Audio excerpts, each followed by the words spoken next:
stop. If you're about to create a new digital product, don't start designing just yet, because the 5 things I'm about to share could completely change the way you choose what products to create and ultimately how successful they become.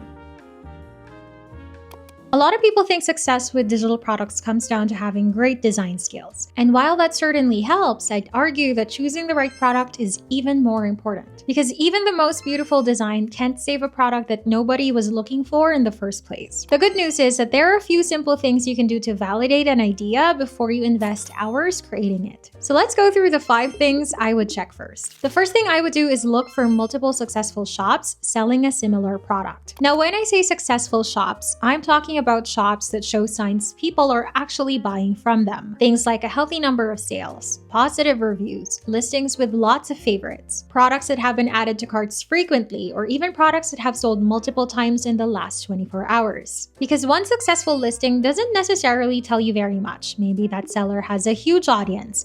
Maybe they've been on Etsy for 10 years. Maybe they got lucky and went viral. But when you start seeing multiple shops selling similar products and making consistent sales, that's usually a much stronger sign that there's real demand in the market. And if you can find newer shops successfully selling those products, that's even better, because it tells you that it's not just the established sellers making sales. Newer sellers are still able to enter the market and gain traction as well. For example, let's say you're thinking about creating a wedding planner template. If you search Etsy and find one shop doing well, that's interesting. But if you find 10, 20, or even 50 different shops all making sales with similar products, that's a much stronger signal that customers are actively looking for that type of product. If multiple sellers are successfully selling a particular product, that's usually a great sign that the opportunity is worth exploring further. Now, once you've validated that there's demand for a specific product, it's finally time to start creating. But here's something I see a lot of beginners do. They create one product, upload it to Etsy, and then immediately move on to a completely different idea.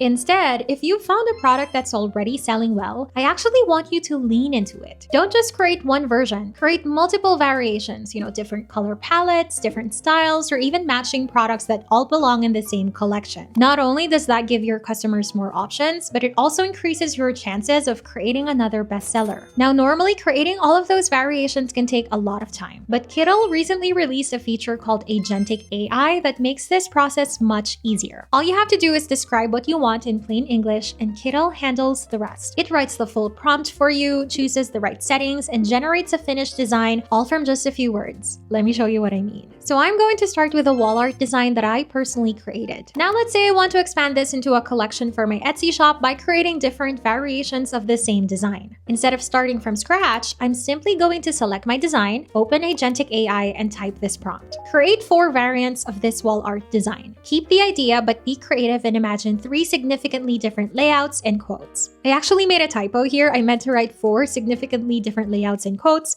but that's okay because it will still understand what I'm trying to do. Let's hit generate and see what it comes up with. Okay, these are actually incredible. It kept the same overall aesthetic and creative direction, but completely reimagine it with different quotes, layouts, and compositions. But it doesn't stop there. Let's say there's one small thing I want to change. For example, on this design, I want the bottom text to say live to the fullest. I can just click edit area, highlight the section I want to change, and simply type change the text to live to the fullest. And that's it. Within seconds, it updates just that specific part of the design without changing everything else. But there's even more you can do. Now that I've finished the artwork, I also need product photos for my Etsy listing. So just select the design, choose Agentic AI, and type create 3 images for a wall art product listing for my Etsy shop. And just look at these professional product photos that I could use straight in my Etsy listing. If you've ever struggled with creating realistic mockups, this alone can save you a ton of time. And this is really just scratching the surface. Agentic AI can even create full videos from a simple prompt or social media posts. So instead of spending forever writing detailed prompts, tweaking settings, or even asking ChatGPT to help you write a better prompt first, you can simply describe what you want in plain English and Kittle takes care of the rest. Go try it free using the link in my description below, and if you decide to upgrade, use code AGENTIC to get 50% off annual plans. I've been using Kittle for over a year now, and this is one of the best discounts they've offered,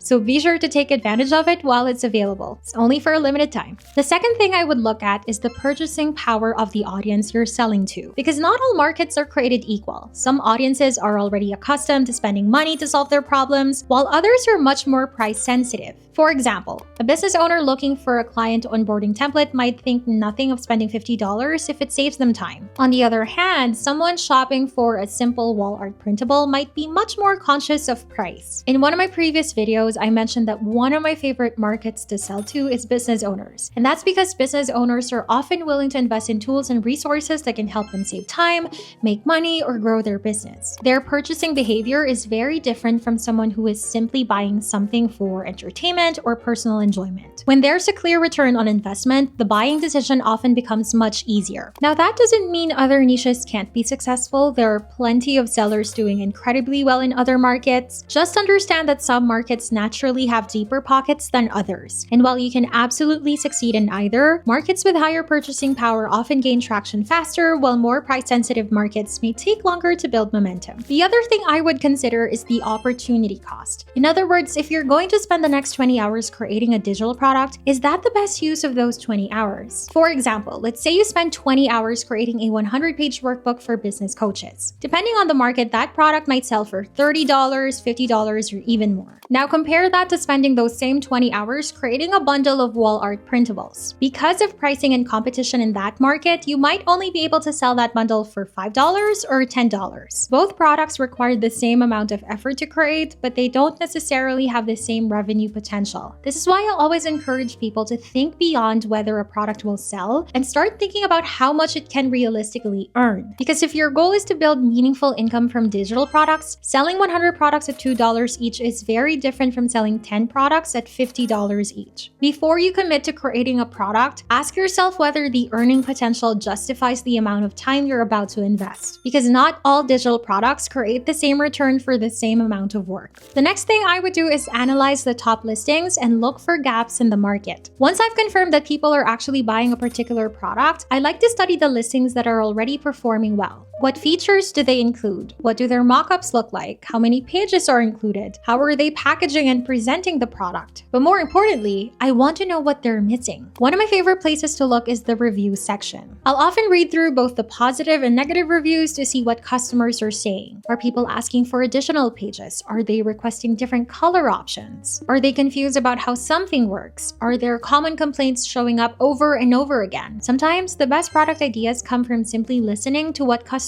wish they had. For example, if I notice that most wedding planners include 50 pages, but customers keep asking for budgeting worksheets, vendor trackers, or honeymoon planners, that could be an opportunity to create something more comprehensive. The goal is to understand what's already working and then find a way to make it better. Because sometimes the difference between a good product and a great product is solving a problem everyone else overlooked. The last thing I would consider is the barrier to entry. In other words, how difficult would it be for someone else to create a similar product? Now, that doesn't mean you can't be successful selling simple products. There are plenty of people doing very well with things like checklists, worksheets, and printables. But generally speaking, the easier a product is to create, the easier it is for competitors to enter that market as well. For example, a simple one-page printable might only take a few minutes to put together. Compare that to something like a website template, or a 100-page workbook, or a highly specialized template that requires industry knowledge and expertise. The more time, skill, knowledge, or effort required to create a product, the fewer people are willing or able to compete with you. That's one of the reasons I like products that have a slightly higher barrier to entry. Not because they're impossible to copy, but because they require more effort to create well. So when you're evaluating a product idea, ask yourself, if this product starts selling well, how easy would it be for hundreds of other sellers to create something similar? The goal isn't to find products that nobody can copy. It's to find products that fewer people are willing to create. So those are the 5 things I would always consider before investing time into creating a new digital product. Now, if you're ready to start creating but don't want to build everything from scratch, I created a resource called The Vault. Inside, you'll get access to over 1,000 resellable digital products across multiple niches that you can edit, rebrand, and sell as your own. All of the digital products I actually showed in this video are part of The Vault. So whether you're looking for inspiration, want to jumpstart your Etsy shop, or simply save hundreds of hours creating products from scratch, it's a great place to start. I'll leave a link to The Vault in the description below if you'd like to check it out. As always, thank you so much for hanging out with me today. If you haven't subscribed yet, please do. It really helps my channel. And I'll see you in the next video. Bye!